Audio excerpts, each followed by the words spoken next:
You guys know this, but I do touch dude, whatever. Right? There's certain times I like to emphasize. There's certain times I like to emphasize points. Yes. So like I know that you have a lot of energy from all over here. Yes, sir. Okay. Yeah. All right. From here up to here. And to here. Okay.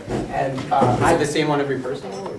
No, some people lack this. Oh, you have a lot of it. Oh, thank you. Yeah, and like it's a disarming mechanism. So I like to touch people just to let them know that we're on the same level. Because, you know, like these millionaire athletes, like they're, you know, people revere them and sometimes people fear them, which is kind of strange, but I just treat them like they're just normal people, so that's why I do that. Okay. And I'm also kind of weird. Also, that helps. Yeah. But like how do you build up the courage to like call Chris Bosch, man? How do you build up that courage? Oh, it's just because I'm an idiot, and like you know, I don't really I don't take myself seriously.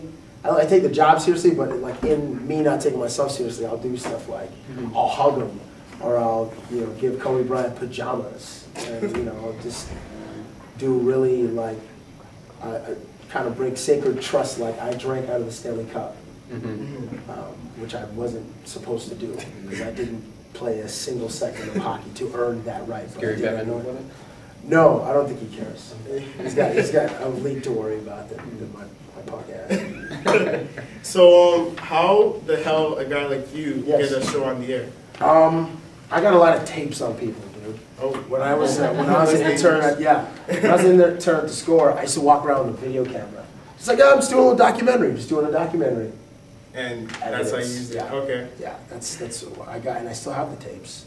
They're in my. Can you shed some light on what my Nike shoebox on this tapes? No, I was just being like a really obnoxious dude, like I am right now. Yeah. And a couple of the hosts were like, you should just go do a segment. And I'm like, well, like what? And like, just do a segment.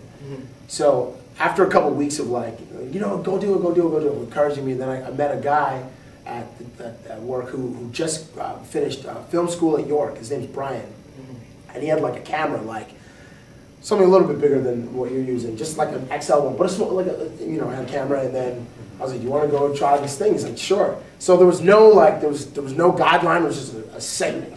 Yeah. So I went out. Okay, I work for a sports channel. Okay, I should try to ask some stuff relating to sports. And the first thing I ever did, which never made the air, was a piece about Toronto losing the bid to host the 2008 Olympics. So this is in 2001, and it was kind of serious. So I was asking people if they wanted it, if they missed it, and people were saying whatever.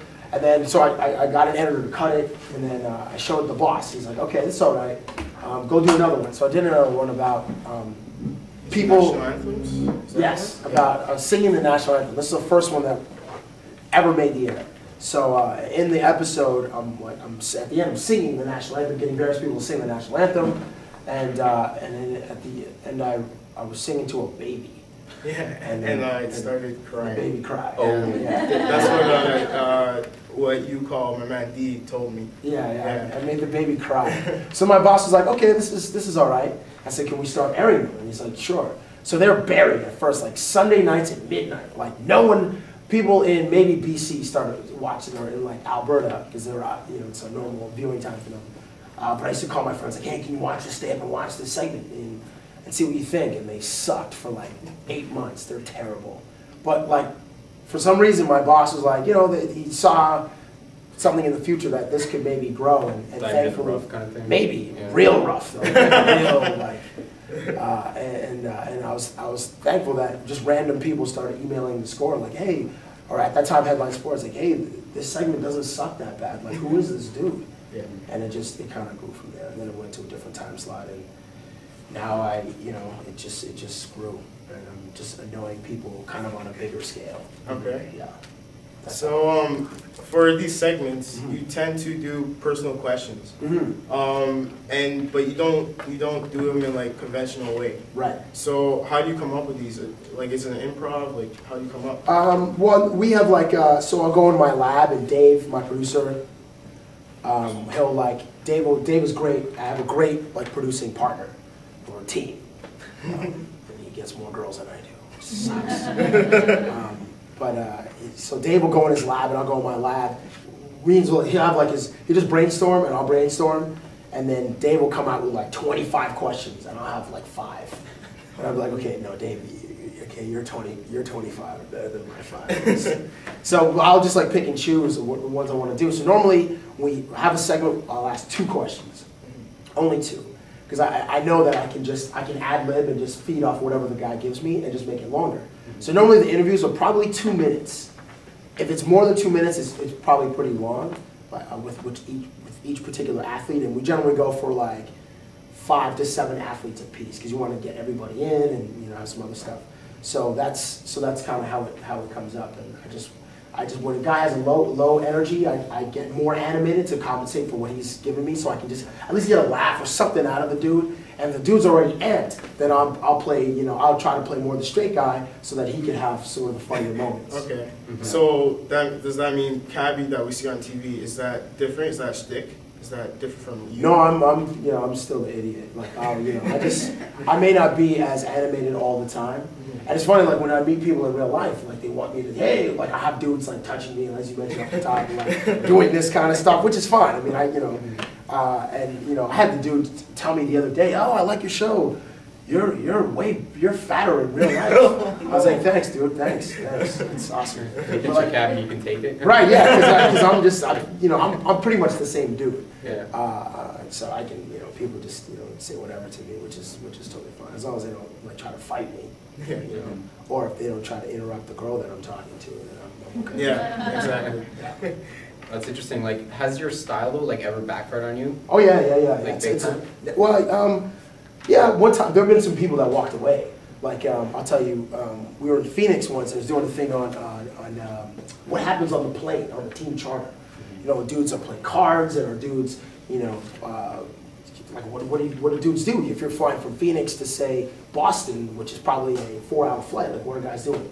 So I was asking Amari Stoudemire, who's a star on the team, and I was like, so are you gambling? Like, you playing, poker or whatever? And he's like, no, I don't really play cards. Some guys play cards in the back, but whatever.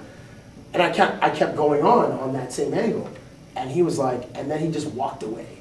Yeah, and I was like, oh, I did one of these. Like, it doesn't happen often, but it happens.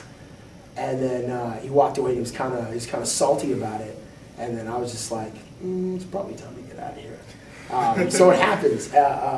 More famous, well, not famously, but a bigger star. The very first time it happened to me, I was at a golf course.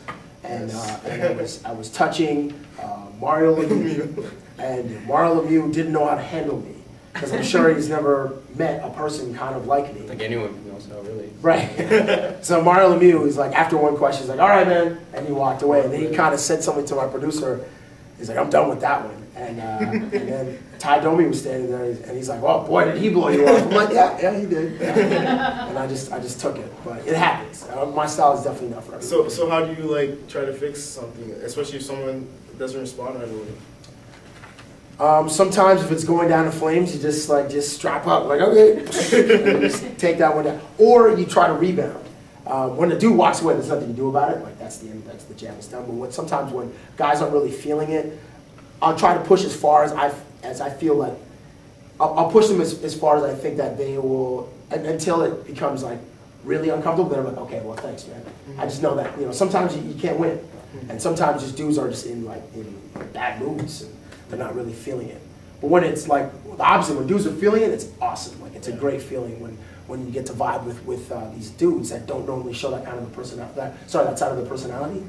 I'm really talking a lot. Well, is there a better time to talk to them though? Like before a game, after a game, are they like more nervous or they're stressed out? After a game, if they win, it's awesome. Yeah.